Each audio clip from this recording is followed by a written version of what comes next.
Hello and a very warm welcome to the brand new edition of Parliament This Week, your weekly roundup of all important developments in Parliament. I'm Kriti Mishra, and normally we bring the show to you from the Parliament House complex. But in this era of social distancing amid the COVID-19 pandemic, we're working from our respective homes. So first, let's talk about Chairman's meeting with the senior officials of the Rajya Sabha Secretariat. Rajya Sabha Chairman M. Venkaiah Naidu held the first meeting on May 4th with senior officials of the Secretariat since coming into the force of the nationwide lockdown on 25th of March this year. During the 1 hour-long meeting with Secretary General and other senior officials on the first day of Lockdown 3.0, several issues were discussed and progress on the same was also reviewed. The norm of physical distance was strictly followed in the meeting, which was attended by 8 senior officials. Chairman Naidu wanted to know the details of expenditure reduction plan required to be prepared as was directed by him earlier. Secretary General Desh Deepak Verma informed that saving of 60 crore rupees has already been identified against the annual budget of 423 crore rupees for the Secretariat for 2020-21. He further said that a total saving of 80 crore rupees is being targeted as the financial year progressed. Austerity measures identified including deferring of purchase of vehicles, keeping on hold international travel and training of officials, reduced study visits by committees, prioritization of publications, putting on hold award of fellowships and internships under Rajya Sabha research scheme, not undertaking fresh recruitment for this financial year, increased use of e-office to save on stationery, etc. Chairman Naidu directed strict monitoring of expenditure to increase savings in view of economic slowdown and decline in the revenues of the government.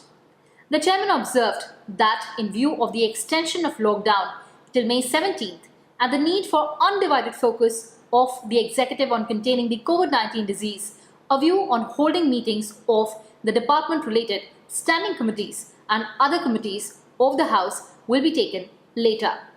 He directed the officials to initiate action to fill up vacancies of chairmen of 8 committees caused by the retirement of some members from the upper house. These vacancies include chairmen of department-related parliamentary committees on human resource development and industries held by Dr. Satyanarayan Jatia, Dr. K. Keshav Rao, respectively. Chairmanship of 3 standing committees of Rajya Sabha, which include one on privileges, subordinate legislation, and papers laid on the table, also fell vacant on the retirement of Harivansh, Deputy Chairman, Dr. T. Subbarami Reddy and Dr. C.P. Thakur, respectively. 3 other committees without the chairman are on ethics, MP Lads and provision of computers for members of Rajya Sabha, held by Prabhat Jha, Harivansh and Tiruchi Siva. Regarding vacancies in the Rajya Sabha, Chairman Naidu was informed that as against the total strength of 245, there are 20 vacancies at present. These vacancies include 18 for which elections were deferred, 1 caused by the disqualification of Sharad Yadav, which is sub judice, and another caused by the demise of Beni Prasad Verma. Regarding oath taking by the 38 members who were recently elected unopposed, it was decided that oath will be administered to them inside the chamber of the Rajya Sabha after the lockdown, if feasible before the next session, so as to comply with the norm of physical distance with their family members likely to attend. Chairman Naidu also inquired about the safety norms being followed in the Secretariat, which has been functioning since April 20th, and also the work transacted by the Secretariat since then and functioning of RSTV during the lockdown period. And now let's move on. Vice President of India and Chairman of Rajya Sabha, M. Venkaiah Naidu, held a meeting with Lok Sabha Speaker Om Birla at Up Rashtrapati Niwas, and both of them discussed the situation regarding COVID-19 disease in the country, role being played by the members of Parliament, and the feasibility of holding meetings of committees of Parliament. Both the presiding officers noted with satisfaction that the members of Parliament are actively engaged in the fight against coronavirus, besides initiating welfare measures and supporting various humanitarian initiatives being taken up both by the governments and also the civil society. They were happy to note that MPs are with the people whom they represent when they need them the most in this hour of crisis. Chairman Naidu and Speaker Birla also discussed the issue of feasibility of various committees of Parliament holding their meetings at the earliest in the prevailing situation and in the context of restrictions on travel across the country. They felt that if the situation does not allow regular or conventional meetings of the committees in the near future, alternative means of enabling such meetings may be explored. Accordingly, they have directed the Secretaries General of both the houses to examine in detail the pros and cons of parliamentary committees holding meetings by video conferencing by taking into considerations the present rules of business of both the houses of parliament, the practices and the experiences of various countries in respect of such virtual meetings and the time required to enable secure technology platforms required for such mode of meetings. The report of the two top officials of Parliament will form the basis for a considered decision by both the presiding officers in this important matter. And moving on, Vice President of India and Chairman of Rajya Sabha M. Venkaiah Naidu has said that the perpetrators of terror activities in India are under a false impression that they can take advantage of the situation arising out of coronavirus pandemic. Both viruses, Chairman Naidu said, are destructive and impede human progress and drastically reduce the quality of life. He said, and I quote, "All nations must speak in one voice and come together in identifying and isolating nations which are sponsoring terrorism." The world, the Vice President noted, has a health challenge that is threatening to change the way we live and work. This kind of false propaganda aimed at creating decisions among different communities in India needs to be nipped in the bud. He said equally disturbing is the attempt by some people within India, including a minuscule section of the media, to portray a wrong image of the country through false propaganda. All such attempts are highly condemnable. Chairman Naidu said India cannot allow the virus of terror, misinformation and hatred assault it. He said, and I quote, "We cannot allow anyone to fish in troubled waters and foment trouble and support terrorist organizations and activities." Unquote. Moving on, BJP MPs Meenakshi Lekhi and Girish Balchandra Bapat have been reappointed as chairmen of the Parliamentary Standing Committees on Public Undertakings and Estimates Panel, respectively, for the year 2020-21. The tenure of parliamentary committees is usually 1 year, after which these panels are reconstituted. Besides the chairperson, there are 29 members in both parliamentary panels from various parties, depending on their strength in parliament. And as India battles the COVID-19 pandemic, the Rajya Sabha expects to save more than 80 crore rupees by cutting expenses. Speaking to Rajya Sabha television, Secretary General Desh Deepak Verma shared details of expenditure reduction plan. Take a look.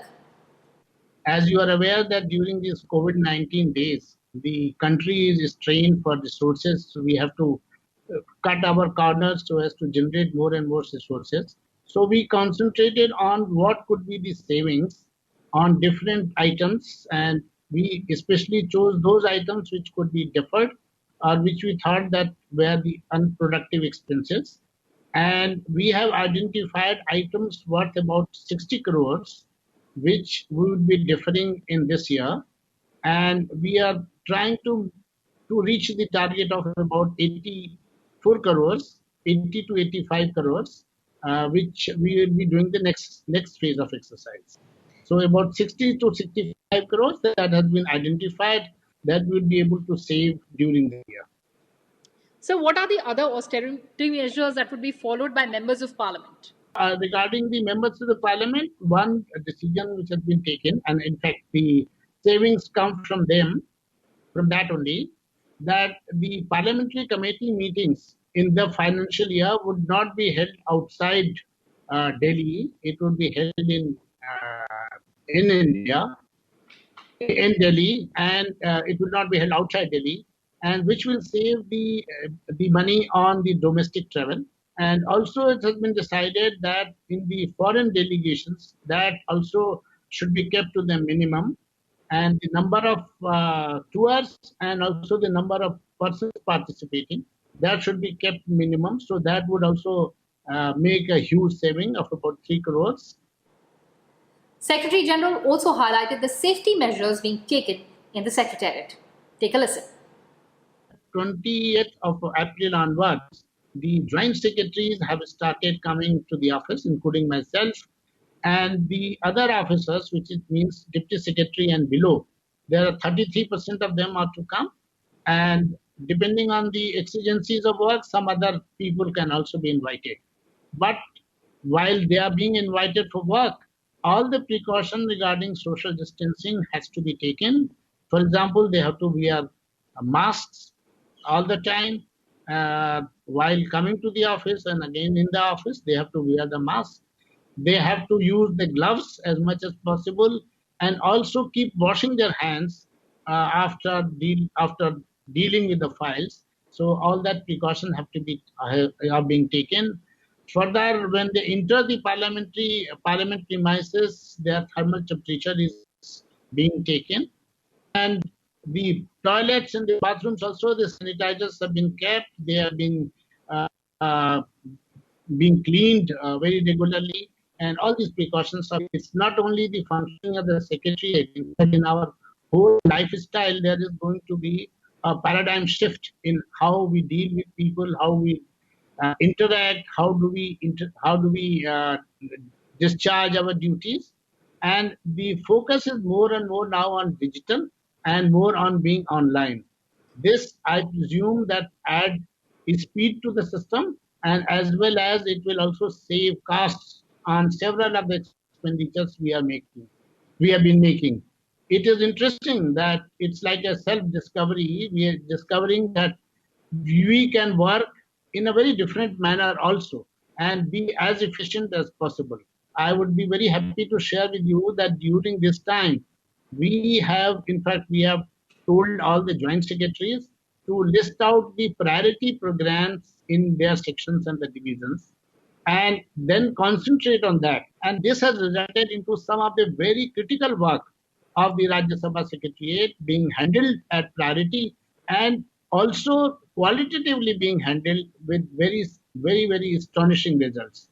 So this, I think, is the major achievement, and this is the kind of change that will come in the new scheme of things, where the minimum time and with minimum resources you will try to achieve maximum results. So it is optimizing your own resources and your own time. Well, that's all we have for you in this edition of Parliament this week. Thanks for watching and stay tuned to Rajya Sabha Television.